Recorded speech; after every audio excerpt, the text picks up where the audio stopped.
Gold, trusted gold buyers. మీరు తాకట్టు పెట్టిన బంగారాన్ని విడిపించి ఈ రోజు ఉన్న మార్కెట్ ధరకు కొనబడను.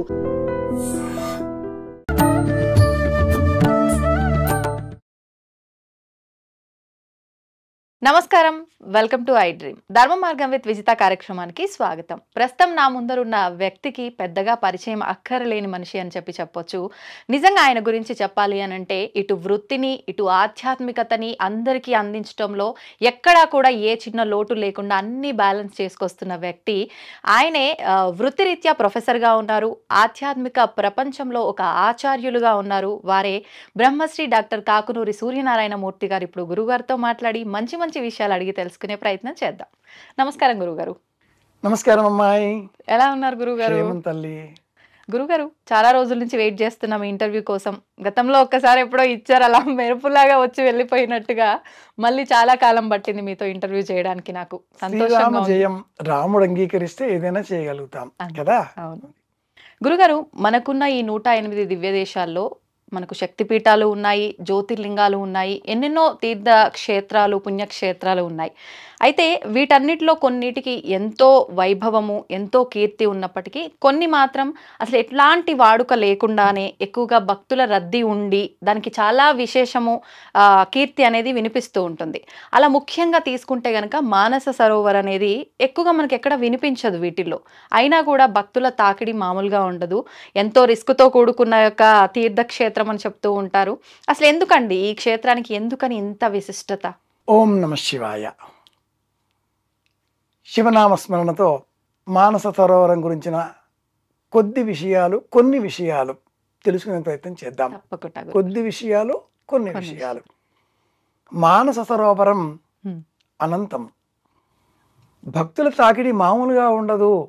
మనసులలోనే ప్రత్యక్షంగా అక్కడికి వెళ్ళి దర్శనం చేసుకునే వారి సంఖ్య 1% ఉంటే మిగతా 99% మంది యాత్రికులు, తీర్థికులు తమ మనసులలోనే వెళ్ళాలి అనే తాపత్రయంతో ఉంటారు.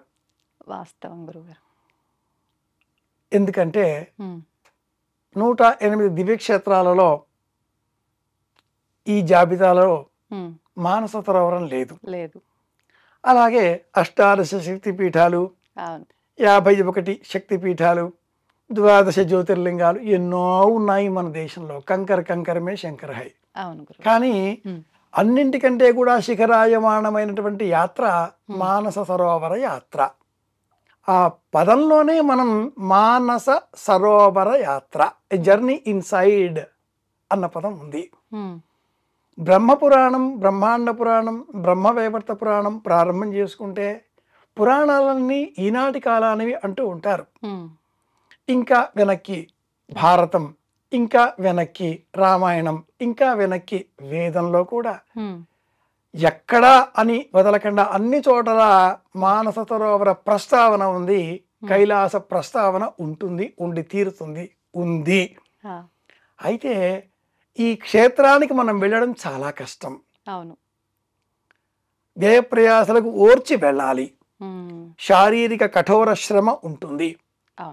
కాశీకి వెళ్ళడం గొప్ప ఒకనాటి కాలంలో. ఇంకా పైకి కైలాసనాథ వెళ్ళడం, అమర్నాథ యాత్ర వెళ్ళడం గొప్ప. ఇంకా పైకి అత ఊర్ధ్వం కైలాస శిఖరే రమ్యే శంకరస్య శివాలయే. కైలాసానికి వెళ్ళాలి, బొందితో కైలాసానికి వెళ్ళాలి, ప్రాణంతో కైలాసానికి వెళ్ళాలి. ఈ సామెత ఇక్కడ పుట్టిందే.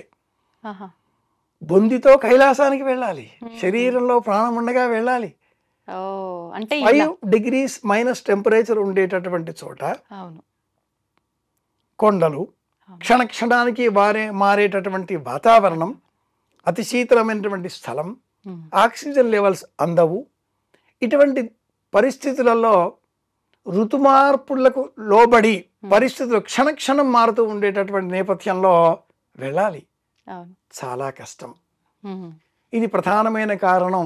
99% మంది వెళ్ళాలి అనుకుంటూ ఉండడం, 1% మంది మాత్రమే సాహసికులు వెళ్ళే ప్రయత్నం చేస్తారు.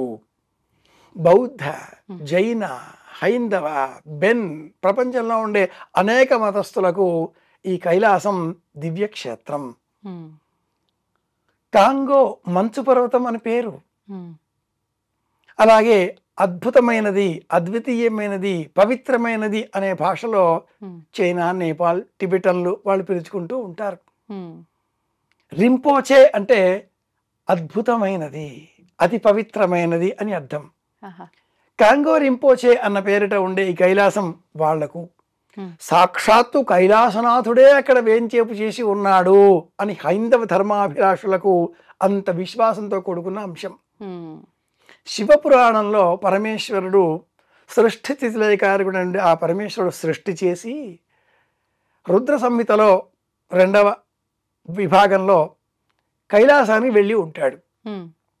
కేలాస అన్న శబ్దానికి సంస్కృతంలో స్ఫటికం అని అర్థం. ఐ అన్న ఆ శబ్దాన్ని మార్చడంతో కైలాసంగా మనం ధ్వనింపజేసినప్పుడు ఐ అన్న బీజం అమ్మవారికి సంబంధించింది. ఐం అంటే ప్రేమ బీజం. పంచదశి మహామంత్రంలో ఐం హ్రీం క్లీం అని చెప్తుంటాం, ఇలా హ్రీం ఐం క్లీం సో అని చెప్తూ ఉంటాం కదా. ఐం ప్రేమ బీజం, ఏ ప్రేమ బీజం. ఈ ఐం చేరినందువల్ల కైలాసనాథుడు పార్వతీ సమేత కైలాసనాథుడు అయ్యాడు.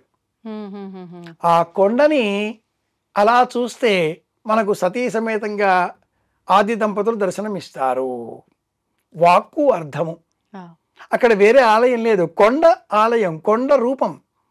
మనం ఆ కొండగా మారాలి.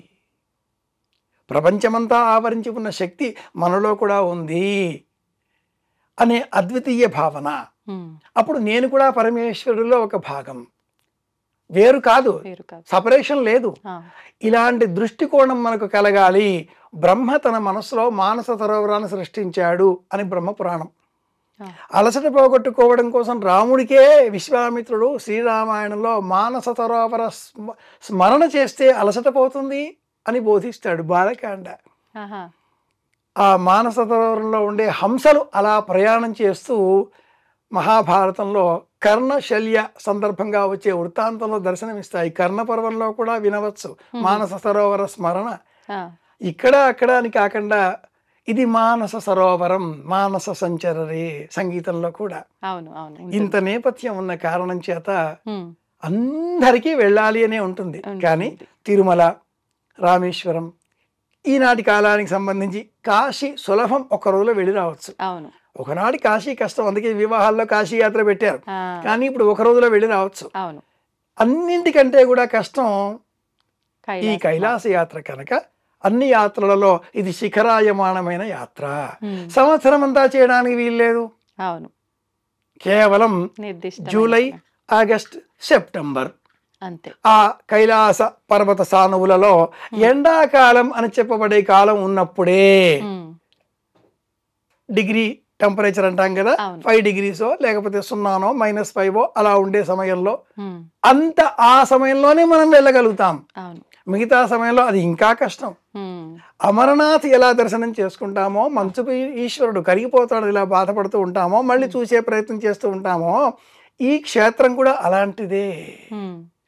ఇక్కడ పార్వతీదేవి ఒక సరస్సు ప్రత్యేకంగా ఉన్నది, గౌరీకుండం అని. ఆ గౌరీకుండంలో స్నానం చేసి గణపతిని సిద్ధం చేసింది. గణపతి పుట్టిన చోటు ఈ కైలాస పర్వతం.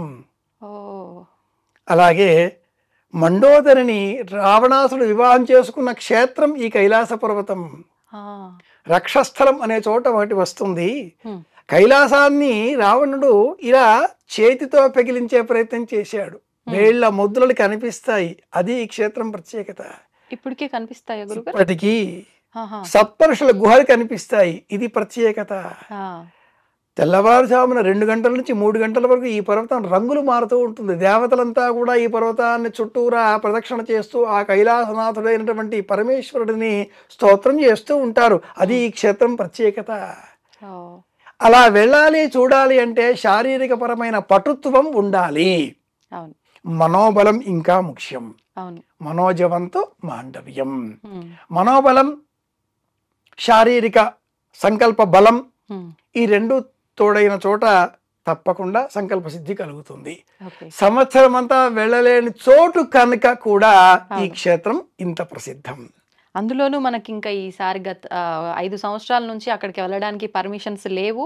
ఇప్పుడు ఈసారి పర్మిషన్స్ రావడంతో చాలా మంది భక్తులు ఆసక్తి చూపుతున్నారు వెళ్ళడానికి కూడా. 5 సంవత్సరాలు అన్న కాల నిర్ణయం చెప్పావు కాబట్టి అమ్మాయి, ఈ క్షేత్రం ఒకనాటి కాలానికి ఈ దేశానికే సంబంధించినది. ఆర్యాఖండం భరతవర్షే అంటాం కదా, భరతఖండే.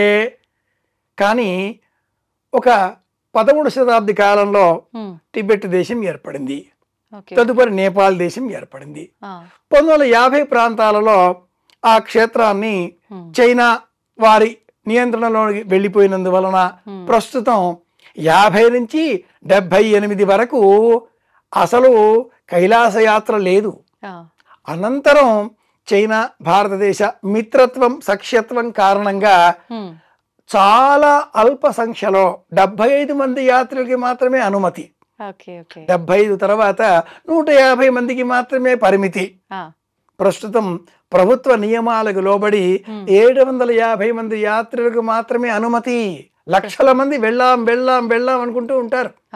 కానీ ఇప్పుడు మరింత కొంత వెసులుబాటు కల్పించి అందరికీ అనేకులకు కాల నియతికి లోబడి అనుమతులు ఇవ్వడంతో అమెరికా, కెనడా, విదేశాల నుంచి కూడా యాత్రికులు వచ్చేస్తున్నారు, శివ దర్శనం చేస్తున్నారు.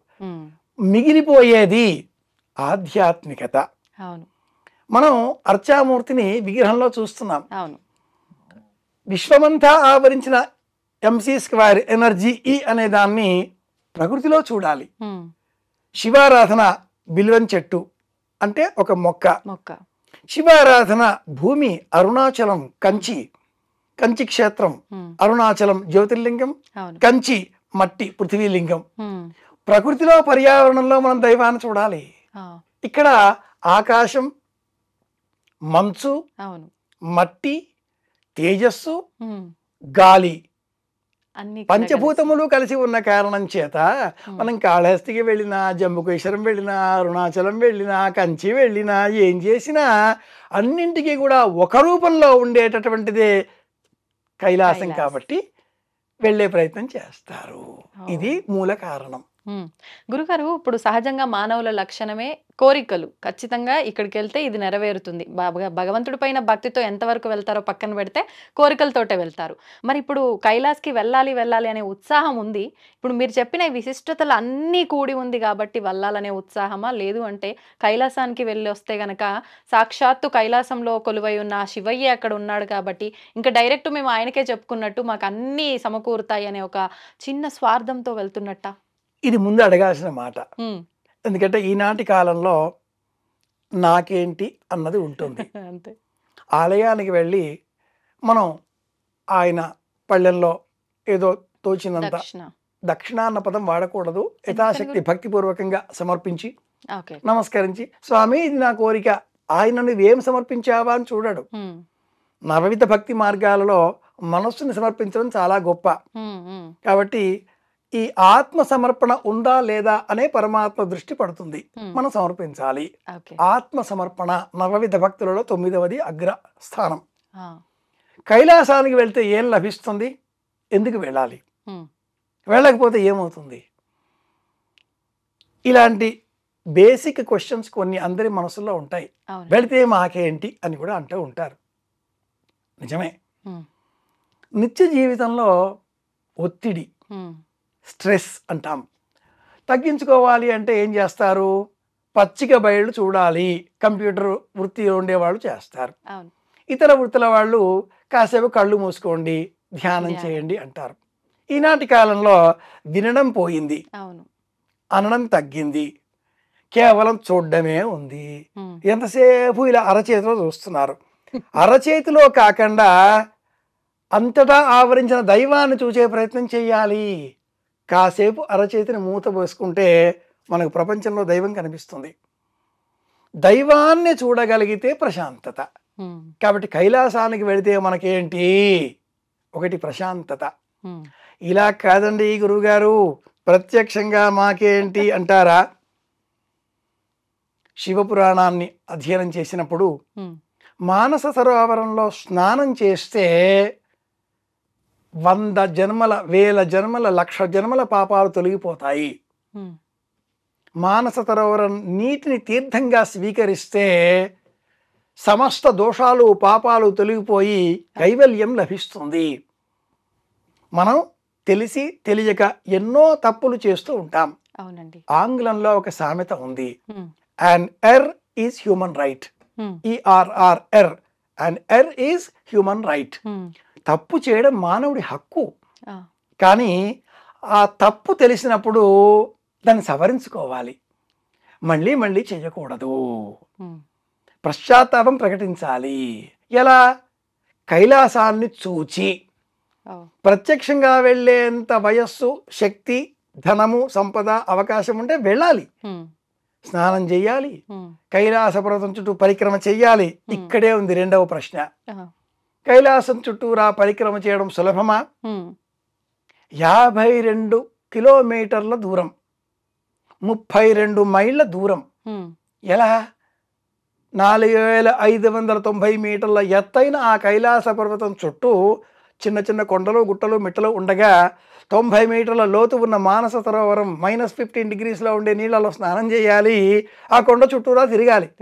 సంకల్ప బలం ఉండి ఇలా చేస్తే కైలాసం చుట్టూరా తిరిగితే మళ్ళీ జన్మ ఉండదు. కైవల్యం, జన్మరాహిత్యం, ముక్తి అంటూ మన పురాణాలు చెబుతాయి. ముచిల్ మోక్షనే, ఆలోచనల నుంచి విముక్తి. అది అంత సులభంగా ఇంట్లో ఉంటే రాదు. రామేశ్వరం పోయినా, షిరిడి పోయినా, కాశీకి పోయినా, కన్యాకుమారికి పోయినా అంత సులభంగా ఆలోచనల నుంచి విముక్తి రాదు. ఇక్కడ లైన్లలో ఉండి కూడా పక్క వాళ్ళ చీరలు, ఎయిటి వాళ్ళ నగలు చూస్తూ ఉంటాం. మనస్సు కదా, ఆ చేతికి గాజు కొత్తగా ఉంది, మెరుస్తుందా, ఎంతో 1,00,000 రూపాయల పైన బంగారం కొనేసిందా అంటూ ఉంటాం. కళ్ళు చూస్తాయి, దండం పెట్టేస్తాం, బయటకు వచ్చేసేసి ప్రసాదం అలా కొబ్బరి ముక్క ఏదో వేసుకొని భోజనాలు ఎక్కడా అని వెతుకుతాం. కైలాసానికి వెళితే భోజనాలతో సమస్య లేదు, సంబంధం లేదు. 3 రోజులు అవకాశం స్నానం చేయడానికి కూడా ఉండకపోవచ్చు. తదేక దీక్షతో ఓం నమ శివాయ. ఇది పూర్ణ పంచాక్షరి. ఓం శుద్ధ పంచాక్షరి, ఓం నమ శివాయ పూర్ణ పంచాక్షరి, లఘు పంచాక్షరి, దీర్ఘ పంచాక్షరి, లఘు పూర్ణ పంచాక్షరి, దీర్ఘ హ్రస్వ పంచాక్షరి, ఇలా పంచాక్షరి 6 విధాలు. 6 విధాలైన పంచాక్షరితో స్మరిస్తూ ఓం నమ శివాయ, ఓం నమ శివాయ అంటూ ఆ కైలాస వ్రతం చుట్టూరా తిరిగితే మన సమస్త పాపాలు తొలగిపోతాయి. నాకేంటి అన్న ప్రశ్న వేసినప్పుడు ఈ పరిక్రమ యమద్వారం దగ్గర ప్రారంభం అవుతుంది. యమద్వారం దగ్గర ఏం చెయ్యాలండి అంటూ ఉంటారు. యమద్వారం చాలా ప్రత్యేకం. చాలా మంది తెలిసి తెలియని విషయాలు చెప్తూ ఉంటారు. యమద్వారం దగ్గర చెయ్యవలసింది చాలా మంది చెప్పినట్లుగా ఒక కొబ్బరికాయ కొట్టేయడమో, పువ్వులు సమర్పించేసేయడమో, అక్కడ యమధర్మరాజు, చిత్రగుప్తుడు కూర్చొని ఉంటారు, మనం చేసిన పాపపుణ్యాల బేరీజు పట్టి వేస్తూ ఉంటారు. ఆ ద్వారం దాటి లోనికి వెళ్ళగానే ఓం నమ శివాయ అనగానే సమస్త పాపాలు అలా తొలగిపోతాయి అంటూ అనేకులు చెబుతూ ఉంటారు. యమద్వారం దగ్గర ఈనాడు అనేకులు అదే పని చేస్తూ ఉన్నారు.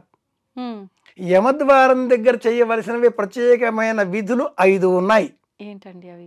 అది ఏమిటి అంటే 72 సార్లు మన చేతిలో ఉండే గ్లాసులో నీరు ఒక చుక్క అలా నెత్తిపైన సంప్రోక్షణ చేసుకుంటూ 72 సార్లు స్నానం చేసినటువంటి భావన మనం చెయ్యాలి.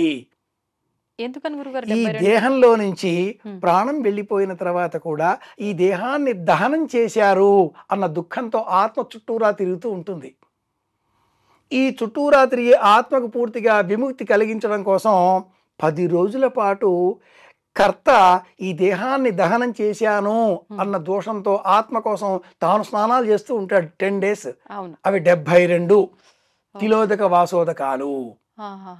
ఆ ఇంత మట్టి నుదుటి మీద భుజాలకి రాచుకొని 72 సార్లు వెళ్ళి స్నానం చేస్తే న్యూమోనియా వచ్చే శరీరం మనది కనుక అలా స్నానాలు అవి చేయకుండా ఓ గ్లాసులో నీరు పుచ్చుకొని అలా మనం సంఖ్య పెట్టుకొని ఓం నమ శివాయ, ఓం నమ శివాయ ఇలా ఆ భావనతో ఆత్మగతంగా షడ్విధ స్నానాలు, 6 రకాలుగా స్నానాలు చేసే విధానాలు, అలాగే షోడశ విధ స్నానాలు 16 విధాలుగా స్నానాలు చేసే పద్ధతులు శాస్త్రంలో అనేకం చెప్పబడి ఉన్నాయి.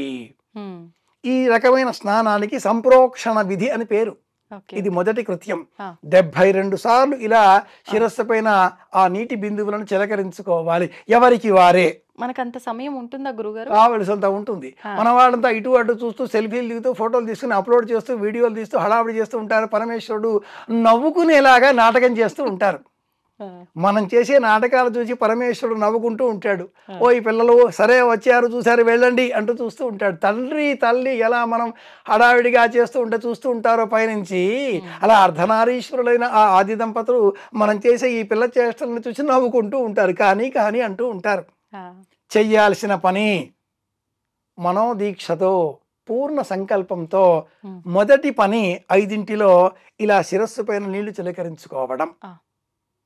రెండవది రంగు దుస్తులు ఏమైనా ఉంటే వాటిని తొలగించి మళ్ళీ వేసుకోవడం. తెల్ల దుస్తులు ధరించే ప్రయత్నం చేయడం. శ్వేత దుస్తులు వైట్ వైట్ వైట్ వైట్ తెలుపు స్వచ్ఛతకు ప్రశాంతతకు చిహ్నం. మానసికంగా ఉండే సమస్తములైన సంకల్పాలు వదిలేయాలి. మూడవది ఉంగరాలు ధరించి ఉంటే అవి తొలగించుకోవాలి. అసలు ఉంగరాలు ధరించకుండా వెళితే మంచిది. ఇవన్నీ మనకు బంధనాలు. నాలుగవది ఒక కొబ్బరికాయ అక్కడ కొట్టే బదులుగా కొబ్బరికాయ తీసుకొని దాని చుట్టూ ఎరుపు రంగు దారం ఒకటి చుట్టి 5 సార్లు ఓం నమ శివాయ ఓం నమ శివాయ అంటూ 5 సార్లు ఈ పంచాక్షరి మహామంత్రాన్ని జపం చేసి ఆ కుడికాలు యమద్వారం ద్వారా లోనికి పెట్టి ఆ కొబ్బరికాయను నేలపైన పెట్టేయాలి. వదిలేసేయాలి. వదిలేసేయాలి. గుమ్మం దగ్గర లేదా కాస్త లోనికి వెళ్ళాక చిన్నపాటి ఆలయం కూడా ఒకటి నిర్మించేశారు మన వాళ్ళు. ఎక్కడ చూసినా మన వాళ్ళకి ఒక పద్ధతి ఉంటుంది. ఓ ఆలయం కట్టేస్తే కొబ్బరికాయ కొట్టేస్తే కొబ్బరికాయ శిరస్సుకు ప్రతీక. అలా మనం కొబ్బరికాయ దానికి 3 కళ్ళు ఉంటాయి. ఆ కొబ్బరికాయని అక్కడ పెట్టేసేసి 2 చేతులు జోడించి నమస్కరించాలి. ఆ సమర్పించిన కొబ్బరికాయ మనకు ప్రతీక. అంటే మనని మనం భగవంతుడి దగ్గర సమర్పించుకున్నాం అనే దానికి ప్రతీక. కొట్టకూడదు, సమర్పించేసేయాలి, పెట్టేసేయాలి. అలాగే ఏదైనా ఒక దాన్ని విడిచిపెట్టేయాలి. ఇది 5వది. అంటే ఏం విడిచిపెట్టాలి? అహంకారం విడవాలి. అబ్బో చాలా కష్టమే, చెప్పడానికి భలేగా ఉంటుంది. మరేం వదలాలి? ఒక పదార్థం అంటే ఇష్టం, చాలా ఇష్టమైన పదార్థాన్ని వదలాలి. ఏదంటే చాలా ఇష్టమో, నాకు మామిడి అంటే చాలా ఇష్టం, వదిలేసా కాశీలో. నాకు ఇంకేదో అంటే చాలా ఇష్టం, గోంగూర పచ్చడి, వదిలేసా ప్రయాగలో. మహా ఇష్టమైన దాన్ని వదిలేసి ఆ తర్వాత ఇష్టాన్ని వదిలేయడం మొదలెట్టాలి. ఎందుకని గురుగారు ఇలా ఇష్టాన్ని వదిలేయటం? భారతంలో ధర్మరాజు హిమాలయ పర్వత అధిరోహణం చేస్తాడు. స్వర్గారోహణం అన్న పేరిట హిమాలయాల వైపే, ఇటువైపే. అలా వెళ్లే క్రమంలో ముందు ద్రౌపది పడిపోతుంది. సహదేవుడు అంటాడు పడిపోయింది అని. పోతే పోని, చూడకు, రా. ఎందుకు పడిపోయింది? నేను చాలా అందగెత్తను, అందరినీ నేనే నియంత్రించాను అన్న అహం ఉంది. సహదేవుడు పడిపోయాడు. ఎందుకు? జ్ఞానం ఉంది. ఆ మాట నకులుడు, సహదేవుడు, ఇలా. అర్జునుడు పడిపోయాడు, నాకంటే సవ్యసాచి లేడన్న అహంకారం ఉంది. భీముడు పడిపోయాడు, నేను దుర్యోధనుడిని పడవేసినంత ధీశాలని, బుద్ధిమంతుడిని, బలపరాక్రమం గలవాడి. అహం తొలగించుకోకుండా వచ్చారు. అహం తొలగితే అనుగ్రహం లభిస్తుంది. 5వది అహాన్ని తొలగించుకోవడం కోసం చాలా ఇష్టమైన దాన్ని ఇక నుంచి నేను ఈ విషయం స్మరించను. అనేకులలో డబ్బంటే ఇష్టం, బంగారం అంటే ఇష్టం, డబ్బంటే ఇష్టం, బంగారం అంటే ఇష్టం, కామం అంటే ఇష్టం, ఈ లోకం పైన వ్యామోహం అంటే ఇష్టం, కీర్తి అంటే ఇష్టం. ఇలా ఏది చాలా ఇష్టమో అది వదిలేయాలి. వదిలేయడానికి అది ఆరంభం. ఈ 5 పనులు చేస్తూ అక్కడి నుంచి కైలాస పర్వత పరిక్రమ ప్రారంభమయ్యే వరకు మధ్యలో మానస సరోవరంలో స్నానం కూడా చేయాలి. ఏమీ మాట్లాడకూడదు స్నానం ఆచరించేటప్పుడు గురుగారు. ఆ తర్వాత కైలాస పర్వతం చేరేంత వరకు కూడా ఓం నమ శివాయ తప్ప లౌకికమైన విషయాలు ఏవీ స్మరించకూడదు. లౌకిక బంధాలు విడిచిపెట్టి యమద్వారం దాటి లోపలికి వచ్చాం. అవును. మళ్ళీ మా పిల్లాడు ఎలా ఉన్నాడో, మా తమ్ముడు ఎలా ఉన్నాడో, మా అక్కయ్యకి నా ఫోటో పంపిస్తాను, మా ఆవిడకి, మా పిల్లలకి, మా మనమరాలకి నేను వీడియోలు పంపిస్తాను. మీరు స్వర్గంలో ఉండి కానీ నరకంలో ఉండి కానీ ఇలా సెల్ఫీలు పంపగలుగుతారా? మీ ఫోటోలు వీళ్ళు చూడగలుగుతారా? లేదు. చూస్తే జడుచుకుంటారు. ఇది కూడా అలాగే సమస్తాన్ని విడిచిపెట్టి విడిచిపెట్టి విడిచిపెట్టి వెళ్ళే ప్రయత్నం చేయాలి. కనుకనే ప్రాచీనులు అలా వెళ్ళాలి అనేటటువంటి వారు ఈ లోకంలో ఉండే అన్ని ధర్మాలు పూర్తి చేసుకొని అన్ని బాధ్యతలు తీర్చుకొని ఆ తర్వాత వెళ్ళాలి అనేటటువంటి వారు. యమద్వారం వద్ద ఈ 5 చెయ్యాలి. ఇలా చేస్తే మళ్ళీ జన్మ ఉండదు. ఇది లక్ష్యం, ఇది మనకు ప్రయోజనం. ఈ విషయాన్నే రామాయణ భారత గ్రంథాలు అన్నీ వివరిస్తాయి. సమస్త ఉపనిషత్తులలో ఈ మానస సరోవర సంబంధిత ఒక ఉపనిషత్తు కూడా ఉంది. ఆ ఉపనిషత్తులో మనం గమనిస్తే తెలుసుకునే అంశం ఏమిటి అంటే విడిచిపెట్టడం ఎలా. మాండూక్యోపనిషత్తులో కూడా ఈ స్మరణ వస్తుంది. విడిచిపెట్టాలి విడిచిపెట్టాలి విడిచిపెట్టాలి. ఎలా విడిచిపెట్టాలి? శుద్ధి చేసుకుంటే విడిచిపెట్టగలుగుతాం. భౌతికమైన ప్రయోజనం. ఉద్యోగంలో ప్రమోషన్ కావాలా? కైలాసానికి వెళ్ళకండి. ఈ ఉద్యోగంలో ప్రమోషన్ కోసం అక్కడ దాకా వెళ్ళి ఆ ఈశ్వరుని భయపెట్టాలా? మనకు ఒక కంపెనీ కావాలి, మనమే సీఈఓగా మారాలి, మనమే 100 మందికి ఉద్యోగాలు ఇచ్చేంత స్థాయి కావాలి. ఆత్మీయులారా, ఒక ఆలయానికి వెళతాం. ఎందుకని? మనకంటే పెద్ద శక్తి ఉన్నది. చుట్టూరా ప్రదక్షిణ చేస్తాం. ఆ శక్తి మనకేదో ఇస్తుంది. అయస్కాంతం మీద ఇనుప ముక్క తిప్పితే ఇనుము అయస్కాంతంగా ఎలా మారుతుందో ఆ పెద్ద శక్తి చుట్టూరా మనం తిరిగినందువల్ల మనకు కొంత శక్తి వస్తుంది. సూర్యుని చుట్టూ భూమి తిరుగుతుంది, భూమి చుట్టూ చంద్రుడు. అలాగా ఇప్పుడు మనం లౌకికంగా ఉండే ఈ లేక 108 దివ్యక్షేత్రాలో మరింకేదో ఇలాంటి చోట్లకి కాకుండా పీఠాధిపతులు సైతం వెళ్ళడానికి కాస్త వెనక ముందు ఆలోచించే అనేక ప్రవచనకారులు సైతం వెళ్ళడానికి కాస్త అలాగా అని ఆలోచించే ఇంతవరకు వెళ్ళలేని ఆ స్థలానికి మీరు వెళదాం అనుకున్నారా? వెళ్ళండి. ఆ వెళితే కలిగే ప్రయోజనం ఎలా ఉండాలి అంటే మామూలుగా ఉండకూడదు. మనకు కావాల్సిన ఉద్యోగ ప్రమోషను, పెళ్ళి, ఇల్లు, సంసారం, కారు, విదేశీ ప్రయాణాలు ఇవన్నీ ఈ 108 దివ్యక్షేత్రాలు ఇచ్చేస్తాయి. వీటికంటే పరమేశ్వరుడు కనిపిస్తే మనం ఏం అడుగుతాం? మా పక్కింటి వాళ్ళు ఊరికే ఆ సౌండ్స్ పెట్టి మమ్మల్ని ఇబ్బంది పెడుతున్నారు, వాటిని కట్టేసి ఉపాయం చెప్తారా అని అడుగుతామా? పరమేశ్వరుడు కనిపిస్తే ఏం అడుగుతాం మనం? ఆలోచించండి. మనకు పరమేశ్వరుడు కనిపించబోతున్నాడు. కైలాస పర్వతమే పరమేశ్వరుడు. ఓం నమ శివాయ ప్రణవ రూపం. కైలాస శిఖరే రమ్యే శంకరస్య శివాలయే దేవతాస్తత్ర మోదంతి. దేవతలు అక్కడ వెళ్ళి ఆనందం పడిపోతూ ఉంటారట. అలాంటి ఆ స్వామి కనిపిస్తే, దేవుడు కనిపిస్తే ఏమడుగుతాం? అసలు దేవుడు కనిపిస్తే అడగటం అనేది ఉంటుంది. కనిపించి తీరుతాడు. కనిపించగానే ఆయన ఏమడుగుతాం? ఏమీ అడగం. దధీచి ఏమడిగాడు? ఏం కావాలి కోరుకో అంటే, నాకు తపస్సు చేయడం మాత్రమే ఇష్టం, మీరు కనిపిస్తారని నేను అనుకోలేదు, కనిపించారు, మీరు వెళ్ళిపోతే నేను మళ్ళీ తపస్సు చేసుకుంటాను అన్నాడు. అయ్యో కదా. అలాంటి మానసిక స్థితి కైలాసాన్ని ప్రణవ జపంతో చేస్తే, షడ్విధమైన ప్రణవ పంచాక్షరి రూపంలో తపస్సు చేస్తూ ఆ దర్శనం చేసుకుంటే మనకు మోక్షం లభిస్తుంది. ఇది విషయం. మనందరం ఏదైతే చేస్తున్నామో ఈ కోరికలు అన్ని దాటుకొని మోక్షం పొందాలి, ఆయనలో ఐక్యం అయిపోవాలని అంతిమ లక్ష్యాన్నే చేరుకుంటాం అక్కడికి వెళ్తే. ఇంక ఇది ఫైనల్. తప్పకుండా. అయితే మనుషులం మనం. డబ్బు కావాలి, కీర్తి కావాలి, సంసారం కావాలి, ఇవన్నీ కావాలి అనుకున్న వాళ్ళు ఇవి కోరుకోవచ్చు. పరమేశ్వరుడు కైవల్యాన్నే ఇచ్చేటటువంటి కరుణాంతరంగితుడు బోళాశంకరుడు నాకు ఇది కావాలి స్వామి తలుచుకుంటేనే ఇస్తాడు. మనం కైలాసానికి వెళ్ళాలి అన్న సంకల్పం మన మనసులో రాగానే ఎవరో ఒకరు మనకు కొంచెం డబ్బు తెచ్చిస్తారు. ఏదో ఒక రకంగా సాకారం అవుతుంది. అసలు ప్రయాణాలే లేని చోట ఓ 50 ఏళ్ల కింద 75 మందికే అనుమతి, 20 ఏళ్ల కింద 150 మందికే అనుమతి, 5 ఏళ్ల నుంచి అసలు ప్రయాణాలే లేవు. ఎవరో ఒక ప్రయాణికుడు ప్రయాణం చేద్దామని మనపూర్వకంగా సంకల్పం చేసి ఆ ప్రయాణానికి ఏదో విఘాతం బాటిల్లినందువల్ల ఎంత దుఃఖపడ్డాడో, ఎంత బాధపడ్డాడో, ఎంత తపస్సు చేశాడో ఆ వ్యక్తి మళ్ళీ ఇప్పుడు స్మరించడంతో ద్వారాలు తెరుచుకున్నాయి. అందరూ ప్రయాణాలకు వెళుతున్నారు. అలాంటి ప్రయాణికులలో ఒక ప్రయాణికుడు నాకు తారసపడ్డాడు. అతడు భరత్ కుమార్.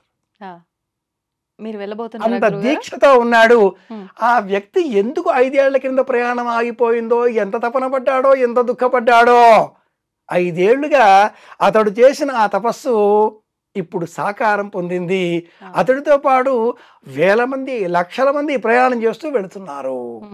ఒక్కడి కాకుండా ఒక సంస్థతో అంతమందిని తీసుకువెళ్ళే ప్రయత్నం చేస్తున్నాడు. అన్నట్టు దైవ దర్శనం కోసం వెళ్ళాలి, ఒక్కరు వెళ్ళకూడదు, వెంట తోడు తీసుకువెళ్ళాలి.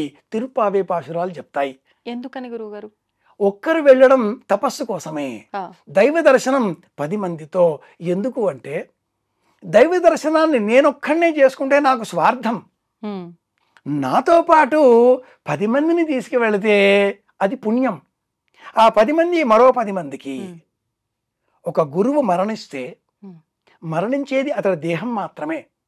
అతడి పాఠం విన్నటువంటి ఆ 10 మంది శిష్యుడు మరో 10 మందికి చెబుతారు. ఇది గురు పరంపర. ఈ విధానానికి గురు కులం అన్న పేరుంది. ఇది చాలా పెద్ద కులం, ఆధ్యాత్మిక కులం, యాజక కులం, భావనా కులం, భావుకులం అని చెప్పుకునేటటువంటి ఆలోచన కలవారి యొక్క ప్రత్యేకమైన వర్గం ఆధ్యాత్మికులం, యాత్రికులం చెప్తాం కదా. పుణ్యాత్ములమైన అనుకునే మనమంతా నిజంగా పుణ్యాత్ములమా? యాత్రికులంగా మారినప్పుడే పుణ్యాత్ములం అవుతాం. అలా మారిన వ్యక్తి భరత్ కుమార్ శర్మ. అతడు తీసుకువెళ్తున్నాడు. 5 ఏళ్ల కింద అతడు ఏవో సంకల్పాల చేత చేసిన ఆ ప్రయాణం దురదృష్టవశాత్తు ప్రపంచమంతా ఆవరించిన కరోనా కారణంగా ఆగిపోయింది. ఇప్పుడు కరోనా శాంతించింది. ఇక ఇటువంటి వ్యాధులేవి రావు. ఇక మీదట ప్రపంచమంతా ఒకటి కావాలి. ఆధ్యాత్మికతను ఎవరైతే విశ్వసిస్తారో, ఎవరైతే తమకు తాము ఆధ్యాత్మికులం అనుకుంటారో అలాంటి వారికి ఏవి రావు. నాస్తికులం అని చెప్పుకునే వారిలో కూడా అది కూడా ఒక కులమే. వారు కూడా ఆస్తికులుగా మారితే అటు నుంచి ఇటువైపు వస్తే ఒకే ఆలోచన ఇరువైపులా. ఏదన్నా నమ్మండి, సంపూర్ణంగా నమ్మండి, అటు ఇటు కాకుండా ఉండకండి. కుత ఆజాత కుత ఇయం విసృష్టి అనే చార్వాక మతానికి మూలం అంటే దేవుడు లేడు, అది వట్టి కొండ, మేము ఎక్కే ప్రయత్నం చేస్తాం అన్నాడు హెర్డ్జ్ అనేటటువంటి ఒక పర్వతారోహకుడు 100 ఏళ్ల కింద. వీలు కాలేదు. ఎవరెస్టు 8590 అడుగుల ఎత్తు ఉండే ఎవరెస్ట్ని అధిరోహించగలిగారు. అందులో సగం కూడా లేదు కైలాసం. ఇంతవరకు ఎవరికీ వీలు కాలేదు. ఇంతవరకు ఏ పర్వతారోహకుడు అధిరోహించని ఏకైక పర్వతం కైలాస పర్వతం. ఇది ఎలాగో సంకల్పం చేస్తే మనకు కూడా వ్యాధులు రావు, ప్రయాణాలు సాకారం అవుతాయి. అతడు భరత్ కుమార్ శర్మ. తాను పోకుండా Shri Gayatri tours and travellers అనే ఒక సంస్థను ఏర్పాటు చేసి ఆ సంస్థ ద్వారా యాత్రికులకు ఏ విధమైన కష్టం రాకుండా అన్నీ తానై ప్రతి సందేహానికి తానే స్వయంగా సమాధానమిస్తూ ఒక సుశిక్షితమైనటువంటి సైన్యంతో, ఒక మంచి విధానంతో అందరినీ కలుపుకొని అందరూ ఒకటిగా చేస్తూ ఆధ్యాత్మికులంగా మార్చే ప్రయాణాన్ని ఆరంభించాడు. ఈ వర్గానికి పరమేశ్వర దర్శనం ఒక్కటే లక్ష్యం. కైలాస పర్వత పరిక్రమ అతడి లక్ష్యం. పూర్వపు అనుభవాలలో 11 సార్లు కైలాస ప్రదక్షిణ చేసి ఉన్న ఈ వ్యక్తి 12వ సారి వెళతాను తాను వెళ్ళవచ్చు. ఒకటి కాకుండా ఇంతమంది. ఇది ప్రత్యేకం. మంచి ఆలోచన. ఇది ప్రత్యేకం. ఒక్కడు వెళితే స్వార్థం, 10 మంది వెళితే పరార్థం. అది ఆధ్యాత్మికుల ఆలోచన. మొత్తానికి మీరు ఇప్పుడు వారితో కలిసి కైలాస్ మానస సరోవర్ వెళ్ళబోతున్నారు. పరమేశ్వర సంకల్పం, ఈశ్వర సంకల్పం లేకపోతే మనం వెళ్ళలేం. కాశీకి వెళ్ళానమ్మాయి, దర్శనం చేసుకున్నాను, బయటికి వచ్చాను. బయటికి వస్తూ ఉంటే ఎవరో ఒక వ్యక్తి గుర్తుపట్టిన వారు ఆ, అయ్యో మీరా అన్నాడు. ఆ, అంతవరకు నేను లైన్లో చాలా రద్దీలో ఎక్కడికి వెళ్ళినా నేను వస్తున్నాను అని నేను చెప్పను, ఫోన్ చెయ్యను, ఎవరికి నా వివరాలు అందించను. సామాన్య సగటు యాత్రికుడిలా టికెట్ లేకుండా సర్వదర్శనం కోసం వరుసల్లో నిలుచునే వెళతాను. తిరుపతికి వెళ్ళినా, సింహాచలం వెళ్ళినా, అరుణాచలం వెళ్ళినా ఎక్కడా ఎవరికి నా వార్త ముందుగా వెళ్ళదు. ఎందుకని పరమేశ్వర సంకల్పం ఉండాలి. ఉమ్, ఉమ్, మనం నేను అని వెళితే ఈ నేను అన్న అహం పోగొట్టు కోసం వెళ్ళాల్సిన మనం నేను అని చెప్పుకొని వెళ్ళడంతో అక్కడ ఉండేటటువంటి స్థానికులు స్వాగత సన్నాహాలు చేస్తారు, శరీరానికి కొన్ని ఉపచారాలు చేస్తారు, సహాయాలు చేస్తారు, దర్శనం సులభం అంటారు. అప్పుడు ఆ పుణ్యబలం అంతా వాళ్లకు కూడా పోతుంది. ఓ, మనకేమిటి, శరీరాన్ని తీసుకువెళ్తాం. ఆ, దైవ దర్శనం అంటే కష్టపడి వెళ్ళాలి, పరమాత్మ సంకల్పం ఉండాలి. కాశీలో దర్శనం చేసుకుని బయటికి వచ్చిన తర్వాత మిత్రుడు చూచి అయ్యో మీరా దర్శనం అయిపోయిందిగా అన్నాను. అలా ఎలా మళ్ళీ తీసుకువెళ్ళాడు. ఆ, మళ్ళీ రెండవ రోజు వచ్చి గంగ ఒడ్డున కూర్చొని తపస్సు చేసుకుని జపం చేసుకుంటూ ఉన్న ఆలయాన్ని వెళదామా, ఉమ్, శివుడు ఎదురుగా కనిపించడం లేదా అని నేను అన్నాను. మౌనంగా వెళ్ళిపోయాడు. అంతటా ఉండే దైవాన్ని చూచే ప్రయత్నం చెయ్యాలి, ఉమ్, అంతరంగంలో దైవాన్ని చూచే ప్రయత్నం చెయ్యాలి. ఆ స్వామి కైలాసనాథుడు అంతరంగనాథుడిగా మార్చుకునే ప్రయత్నం చేయాలి. అంత సులభం కాదు కదా. అందుకోసమే యమద్వారం దాటడం, ఉమ్, అందుకోసమే గౌరీకుండం, అందుకోసమే సప్తర్షి గుహలు అన్నట్టు మానస సరోవరం ఒక్కటి కాదు, అక్కడ అనేక మంచినీటి సరస్సులు చాలా ఉన్నాయి. ఆహా, అంత ప్రపంచంలో ఎత్తైన చోట, ప్రపంచంలో అదే ఎత్తైనటువంటి చోట, అటువంటి చోట మంచినీళ్ళ సరస్సు ఇది ఒక ప్రత్యేకం. అవును, సింధు, ఉమ్, బ్రహ్మపుత్ర, సట్లెజ్, కార్పరి, అనేక ఎన్నో నదులు, గంగా నది ఉపనది కార్పరితో సహా, గంగా నదికి మూలం కార్పరి ఉపనదితో సహా అన్నీ ఈ మానస సరోవరం నది పుడుతున్నాయి. ఓకే, ఓకే, కాబట్టి ప్రపంచమంతా నీరు ఉన్నది, ప్రేమ ఉంటుంది, ఆప్యాయత ఉంటుంది. బంధువులు ఇంటికి వస్తే గ్లాసు మంచినీళ్ళు తాగడానికి ఇస్తారు, సీసాలలో కూడా ఇవ్వవచ్చు, బాటిల్స్ కూడా పట్టి ఇవ్వచ్చు. మంచినీళ్ళు లేకపోతే ప్రపంచం లేదు. అవును, ఆ మంచినీళ్ళని పరమేశ్వరుడు ఇస్తున్నాడు. గంగావతరణం, శ్రీమద్ రామాయణం, ఉమ్, బాలకాండ 36వ సర్గ నుంచి 42వ సర్గ వరకు చదవవచ్చు. పరమేశ్వరుడు గంగాదేవిని శిరస్సులో జటాజుటలో బంధించి మనకు అందించాడే నీరు, అక్కడే అదే క్షేత్రం కనుక ఉమ్, నీరు. ప్రపంచంలో ఏ దేశాలలో నీరు లభించదో ఉమ్, అక్కడ నాగరికత లేదు. నీరు లేని చోట, ఆ, పెట్రోల్ ఉన్న చోట విధ్వంసం పుట్టించే విలేశక్తులు తాండవం చేస్తుంటాయి. ఆ, నీరు ఉన్న చోట ప్రేమ, ఆప్యాయత, పదార్థాన్ని ఉడకపెట్టి తినాలి, అది మనిషి లక్షణం, ఉమ్, నాగరికత లక్షణం కదా. అంటే నీళ్లు కావాలి కదా, శరీరంలో 70% నీళ్లే కదా. కాబట్టి శివుడు వేరే లేడు. నా రుద్రో రుద్రమర్చయేత్, నేనే శివుడిని, నేనే కైలాసాన్ని. ఉమ్, ఇలాంటి సంకల్పం కలిగిన వారు సంకల్పం చేస్తారు, వెళ్ళే ప్రయత్నాన్ని మనసులో అనుకుంటారు. పరమేశ్వర సంకల్పం, ఉంటుంది, మన సంకల్పం కాదు. ఓకే, భరత్ కుమార్ తీసుకువెళ్తాడు అన్న మాట అలౌకికం. ఆ, నేనే కాదు, చాలామంది ఇలా భరత్ కుమార్ గారు తీసుకెళ్తున్నారనే వాళ్ళు వేల మందిలో ఉన్నారు, లక్షల మందిలో అవుతారు. కానీ గుర్తుపెట్టుకోవాల్సిన అంశం ఏంటంటే పరమేశ్వరుని చేతిలో ఈ వ్యక్తి ఒక ఆయుధం. ఉమ్, పరమేశ్వర సంకల్పం ఉంటే మన ప్రయాణం సానుకూలం అవుతుంది. ఆయుధంగా సాధనంగా ఉన్న వ్యక్తికి అన్ని ఏర్పాటు చేస్తాము, ఏదో ఏర్పాట్లు అవకాశాలు చేస్తాడు. ఏదో అత్యవసర పరిస్థితి రావచ్చు, ఉమ్, ఇంట్లో ఏదో ఉత్పాతం జరగవచ్చు, వాస్తవం. మనకి అనారోగ్యం సంభవించవచ్చు, అవును, అక్కడి దాకా వెళ్ళి వెనక్కి రావచ్చు. అవును, చేతిలో ఉన్న అన్నం ముద్ద ఉమ్, చెయ్యి దాటి, నోరు దాటి, గొంతు దాటి కడుపులోనికి చేరేంత వరకు గ్యారంటీ లేదు. వాస్తవం గురుగారు, ఇది మాత్రం. పరీక్షిత్తు అనే వ్యక్తికి ఉమ్, 7 రోజుల అనంతరం పాము కాటుతో నీకు మరణం అంటే ఆ వ్యక్తి ఒక స్తంభం ఏర్పాటు చేసి మేడ కట్టుకొని ఉమ్, శుక మహర్షిని రప్పించి భాగవతం చెప్పండి అంటే నీ అదృష్టవంతుడు 7 రోజుల తర్వాత నీ మరణం మాకు ఎప్పుడైనా ఏమైనా కావచ్చు అన్నాడా శుక మహర్షి. ఆ, కాబట్టి సర్టెనిటీ అనేది మన లైఫ్కి లేదు. Um, anything happened at any point of time. ఏ దేశాల మధ్యలోనో ఏ ప్రమాదమో జరిగితే, లేక అలా గాల్లో వెళ్ళిపోయే విమానం అలా భవంతి మీద కూలి భోజనం చేసే డాక్టర్లు వెళ్ళిపోతారు అని ఎవడన్నా కలగన్నాడా? ఆ డాక్టర్లు మాత్రం అనుకున్నారా? లేదు. అలా రాసిపెట్టి ఉంది. అవును. భారతంలో ఓ చిన్న కథ. హ్మ్. అలా పాలు తీసుకువెళ్ళే ఒక వ్యక్తి, అందులో పొరపాటుగా ఆకాశంలో ఒక డేగ పాము పట్టుకుపోతూ ఉంటే పాము చుక్క ఆ పాలలో పడింది. ఆ పాలు తీసుకువచ్చి వంట చేస్తే ఆ వంట అన్నం తిన్న వ్యక్తి మరణిస్తే ఈ పాము విషం వల్ల మరణించిన ఆ వ్యక్తికి సంబంధించిన ఈ పాపం ఎవరి అకౌంట్లో వెయ్యాలి హ్మ్. తెలీదు. ఇది ఎలాగో అనుకోకుండా అవాంతరంగా కొన్ని సంఘటనలు జరుగుతూ ఉంటాయి. అవును. అది పరమేశ్వర లీల. హ్మ్. ఒక్క చిన్న చీమ చచ్చిపోతూ ఉంటేనే చూడలేని దయాద్ర హృదయం గల మనం లయకాలంలో ప్రపంచమంతా కూడా అతనిలో లీనం చేసుకునే పరమేశ్వరుడు.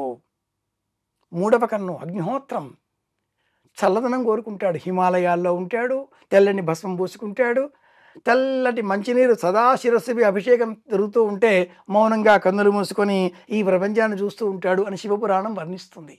హ్మ్. శం అంటే సుఖం, ఆహా. శరీరానికి లభించేది, ఆనందం మనసుకు లభించేది. హ్మ్. కాబట్టి సంతోషం, సుఖం, ఆనందం అన్నీ ఇచ్చే ఆ పరమేశ్వర దర్శనం చేసుకోవాలి. పరమేశ్వర సంకల్పంతో హ్మ్. భరత్ కుమార్ అనే వ్యక్తి ఆయన ఒక ఆయుధంగా పరమేశ్వరు అందించాడు కాబట్టి ఈ చేతిని ఊతగాకొని తప్పకుండా వెళ్ళవచ్చు. బారులు తీరి తిరుపతిలో కూడా మనం దర్శనం చేసుకుంటూ వెళ్ళే ప్రయత్నం చేస్తూ ఉంటాం. అవును. అలా బారులు తీరి వెళ్ళే సమయంలో ఈ పక్క ఆ పక్క 2 సపోర్ట్. కడ్డీలు ఉంటాయిగా, ఆ కడ్డీలు ఈ భరత్ కుమార్ దంపతులు అనుకోవచ్చు. హ్మ్. ఓకే. మొత్తానికి అది ఈశ్వర సంకల్పం వీళ్ళ సపోర్ట్ ద్వారా వెళ్ళాలని ఉంది. మనలో హ్మ్. సంకల్పం ఉండాలి. ఉండాలి. ఆ సంకల్పాన్ని మనం ఈశ్వరుడికి విన్నవించాలి. హ్మ్. ఈశ్వరుడి ఆజ్ఞ అవుతుంది. ఈ సాధనం మనకు ఉపయోగపడుతుంది, చేరుకుంటాం. హ్మ్. శివునాజ్ఞ లేనిదే చీమైనా కుట్టదు కదా. అవును. కనుక అలా అనుకున్నప్పుడు ఒక హ్మ్. సాధనం. ప్రభుత్వ నియమావళి అనుకూలించాలి. అవును. 70 ఏళ్లకు దాటిన వారికి అనుమతి లేదు. అవును. ఆరోగ్యం సహకరించాలి. బీపీ షుగర్లు శంకు చక్రాల్లాగా వెంటాడుతున్నాయి, ఏమీ లేవు. అన్నమో రామచంద్ర ఆకలి తాళలేని స్థితి. స్థితి. ప్రతిక్షణం ఉదయం నుంచి రాత్రి వరకు అందరూ మేసేవాళ్ళే తయారయ్యారు. మెయ్యడం మానేయండి ముందు. హ్మ్. మెయ్యడం మానేస్తే ఆరోగ్యం బాగుంటుంది. అలాగే నడక, యోగా అన్నీ సహకరించాలి. కుటుంబం వాళ్ళంతా సహకారాన్ని ఇవ్వాలి. పోయినా అంతే కదా. నాన్న అనేవాళ్ళు ఉండాలి. అస్సలు ఆర్థికంగా సహాయం చేసేవాళ్ళు ఉండాలి. లేదా మన జేబుల్లో దండిగా పుష్కలంగా ఉండాలి. అలాగే అడ్డు చెప్పని వాళ్ళు ఇంట్లో ఉండాలి. తల్లి తండ్రి ఇంట్లో వృద్ధులుగా ఉంటే వారిని విడిచిపెట్టి ఎవరూ కైలాసానికి వెళ్ళకూడదు. హ్మ్. తల్లి తండ్రి వృద్ధులై వారికి మీ సహాయం తప్పనిసరి అనుకున్నప్పుడు మీరు కైలాసానికి రాకపోవడమే మంచిది. హ్మ్. తాన జపాగ్నిహోత్ర పరతంత్రుడనేని అన్న ప్రవరుడు ఇల్లాలు పిల్లలు అగ్నిహోత్రము తల్లి తండ్రి ఇంట్లో ఉన్నాడు. హ్మ్. మా అమ్మ నాన్నకు ప్రదక్షిణ చేస్తే ప్రపంచాన్నే చూచినటువంటి అదృష్టం నాది అనేటటువంటి విశ్వాసం. అలాంటి ధర్మం పాటించేవారు రానవసరం లేదు. ఆ. ఏ విధమైన బాదరబందీ లేని వాళ్ళు, మానసికంగా వైరాగ్యంతో ఉన్నవారు, గృహస్థులు 4 రకాలు, బ్రహ్మచర్యం 4 విధాలు, హ్మ్. వానప్రస్థం 4 విధాలు, సన్యాసం 4 విధాలు అని శివపురాణం ప్రస్తావన చేస్తుంది. కనుక మానసికంగా వైరాగ్యం పొందినవారు, తత్వం తెలుసుకుందాం అనే జిజ్ఞాస కలవారు హ్మ్. తప్పనిసరిగా శ్రీ గాయత్రి టూర్స్ వాళ్ళ ద్వారా వెళితే మంచి ప్రయోజనం చేకూరుతుంది అనే ఆలోచన కలుగుతుంది. ఇంతవరకు వెళ్ళలే తల్లి, ఆ. పరమేశ్వర సంకల్పం, భవిష్యత్తు ఏం జరుగుతుందో ఈశ్వరేచ్ఛ బలీయసి. గురుగారు సంతోషంగా ఉందంటే ఇవన్నీ విన్న తర్వాత. కానీ చాలా మంది చాలా చాలా రకాలుగా చెప్తున్నారు. ఇప్పుడు మీ మాటల ద్వారా నేను కొంతవరకు తెలుసుకున్నా. ఇంకొక పర్సన్ని కూర్చోబెట్టి అడిగితే ఆయన ఇంకొక రకంగా చెప్తారు. అసలు ఏంటి వాస్తవం అనేది ఒక కన్ఫ్యూజన్గా మారిపోయింది. అసలు ఏంటి వాస్తవం? ఈ రోజుల్లో సెల్ ఫోన్ చేతిలో ఉందా, హ్మ్. CEO of an YouTube channel, గడ్డం బాగా పెంచేసుకున్నారా, గొప్ప జ్యోతిషవేత్త, బొట్లు మెడలో కావలసిన రుద్రాక్షమాలలు ఉంటాయి. అలాగే కాషాయ వస్త్రం ధరించారా, హ్మ్. సన్యాసి, సమస్తము త్యజించినటువంటి పరివ్రాజక స్థితి పొందినట్లుగా కనిపిస్తూ ఉంటారు. అవునండి. లోకాన్ని విడిచిపెడితే హ్మ్. సన్యాసి, లోకం విడిచిపెడితే సన్నాసి. బహూదకుడు, కుటీచకుడు, హంస, పరమహంస అనే 4 విధాలుగా ఉండేటటువంటి తురీయాశ్రమం చాలా ఉత్తమోత్తమం. అమ్మాయి ఇలా మీడియా ఉంది కాబట్టి నియంత్రణ లేదు కనుక ఎవరైనా ఏదైనా చెప్పవచ్చు, కానీ విజ్ఞులైనటువంటి ప్రేక్షకులు సత్యం తెలుసుకుంటారు, గ్రంథం చదివే పని చేస్తారు, చదివే ప్రయత్నం చేయండి. 108 దివ్యక్షేత్రాలలో ఒకటి అమ్మవారు సతీదేవి దేహత్యాగం చేసిన తర్వాత పరమేశ్వరుడు ఆ దేహాన్ని భుజం పైన వేసుకొని విలయతాండవం చేస్తూ ఉంటే దేవతల కోరిక మేరకు విష్ణువు సుదర్శన చక్రాన్ని ప్రయోగించి అమ్మ దేహాన్ని ముక్కలు ముక్కలుగా చేసి అంతటా పడవేసేటట్లు చేసి పరమేశ్వరుడి భారం తగ్గించగా పరమేశ్వరుడు ధ్యాన చిత్తుడయ్యాడు. అందులో ఒకటి అమ్మవారి కుడి ముంజెయ్యి మానస సరోవరంలో పడింది. పలువురికి తెలియని విషయం ఇది. అమ్మవారి పేరు దాక్షాయణి. అక్కడ ఉండే ఆ భైరవ శక్తి అఘోరుడు నామక భైరవుడు. ఒక భైరవ శక్తి ఉండాలి, అమ్మవారు ఉండాలి, అమ్మవారి కుడి ముంజెయ్యి. పోలోమంటూ ఎక్కడ ఏది చెబితే అక్కడ పరిగెత్తేటటువంటి ఈనాటి లోకం అస్సాం. అమ్మవారు రజోదోషంతో కూడా దర్శనమిస్తుంది, వస్త్రం కూడా కనిపిస్తుంది. మనం వెళదాం. కామాక్ష్యాదేవి, మా వల్లనే కామాక్ష్యాదేవికి పేరు వచ్చేసింది అని చెప్పుకునే వాళ్ళని మనం చూస్తూ ఉన్నాం ఈ రోజుల్లో. వాస్తవం గురుగారు. అవును.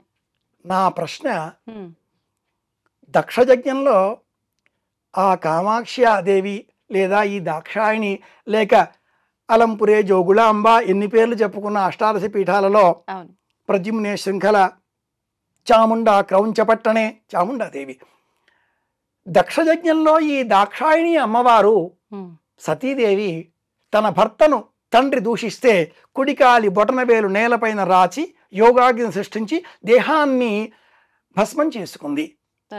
అందుకే మన వాళ్ళు కాలు బొటనవేలు నేలపై రాచకూడదు అంటారు.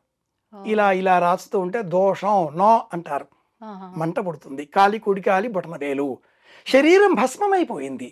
మరి పరమేశ్వరుడు నా ఇల్లాలు సతీదేవి అలా దగ్ధమైపోయింది అని తెలుసుకుని ఆగ్రహావేశంతో జుత్తు పీకి నేలపైన వేస్తే పుట్టిందే భద్రకాళి. ఆషాఢ మాసంలో జాతరలు చేస్తాం మనం. పుట్టినవాడే భైరవుడు. ఇలాంటి ఉగ్రరూపాలు, ఆ ఉగ్రభైరవుడు, కాలభైరవుడు, ప్రచండ భైరవుడు, భద్రకాళి. ఆ సతీదేవి పోయింది అని తెలిసిన తర్వాత పరమేశ్వరుడు ఏ దేహాన్ని భుజం పైన వేసుకున్నాడు? దగ్ధమైపోయిందే. అవును కదా. ఎలా ఈ ముక్కలన్నీ? పరమేశ్వరుడి మనస్సులో సతీదేవికి వియోగం లేదు. పార్వతీ పరమేశ్వరులు ఎప్పుడూ ఒక్కరే. ఒక్క మనసుకు రెండు దేహాలుగా కనిపించాయి అంతే. పరమేశ్వరుడి భుజం మీద ఉన్నది సూక్ష్మ రూపమైనటువంటిది ఆలోచన. అమ్మవారి ఆలోచనలతో అయ్యో అంటూ ఆగ్రహం. విష్ణువు శాంతింపజేసే విధంగా శివుడి మనసులో ఉన్న సతీదేవికి సంబంధించిన ఆలోచనలను తొలగించడంతో శాంతచిత్తుడయ్యాడు, కూర్చున్నాడు. కాలధర్మాన్ని అనుసరించి ఆ ఆలోచనలన్నీ మళ్ళీ ఒకచోట చేరి ఇదే హిమాలయం వద్ద, ఇదే మానస సరోవరం వద్ద మేనా హిమవంతుడు దంపతులకు కుమార్తెగా పార్వతిగా జన్మించి అదే పరమేశ్వరుడు నాకు భర్తగా రావాలి అంటూ అపర్ణగా పంచదీక్షపరాయణగా పంచకుత్యపరాయణగా పంచాగ్ని మధ్యంలో జపస్సు చేస్తే పరమేశ్వరుడు శాంతించాడు. మన్మథ బాణ ప్రయోగం కారణంగా సరే సృష్టి క్రమం కదా, తారకాసుర సంహారం కావాలి కదా, సర్వం తెలిసినవాడు కనుక ఇల్లాలిగా స్వీకరించాడు. ఇది నేపథ్యం. కనుక ఆ కుండంలో మానస సరోవరం 108 దివ్యక్షేత్రాలలో ఒకటి, శక్తి క్షేత్రాలలో ఒకటి, కుడి ముంజెయ్యి పడ్డ క్షేత్రం, ఆలయం లేని క్షేత్రం. మన వాళ్ళు ఎక్కడ ఏది కనిపించినా గబగబా పరిగెత్తుకు వెళతారు, ఆలయం కట్టేస్తారు, అర్చన ప్రారంభం చేస్తారు. కామాక్షిలో మనం చూసేటటువంటి ఈ స్వరూపము ఏనాటి కాలానిదో చరిత్రలో, పుస్తకాలలో, మథనంలో, మస్తిష్కంలో ఉంటే ఏ సాధకుడో సంకల్పపూర్వకంగా నిర్మించుకున్న ఆ మట్టి రూపం కాస్త శిలాజంగా మారి నేటి కాలంలో దర్శనమిచ్చినప్పుడు చిత్రంగా కనిపించే ప్రతి చోటు మనకు దైవక్షేత్రమే. అది కామాక్షి కావచ్చు, ప్రద్యుమ్నలో శృంఖలాదేవి కావచ్చు, శ్రీలంకలో ఉండే అమ్మవారు కావచ్చు. అందులో ఒకటి అష్టాదశ శక్తి పీఠాల కంటే కూడా భిన్నమైనది అభయహస్తం అమ్మవారి కుడి చెయ్యి దాక్షాయణి. ఆ చెయ్యి మానస సరోవరంలో ఉంది. ఓ.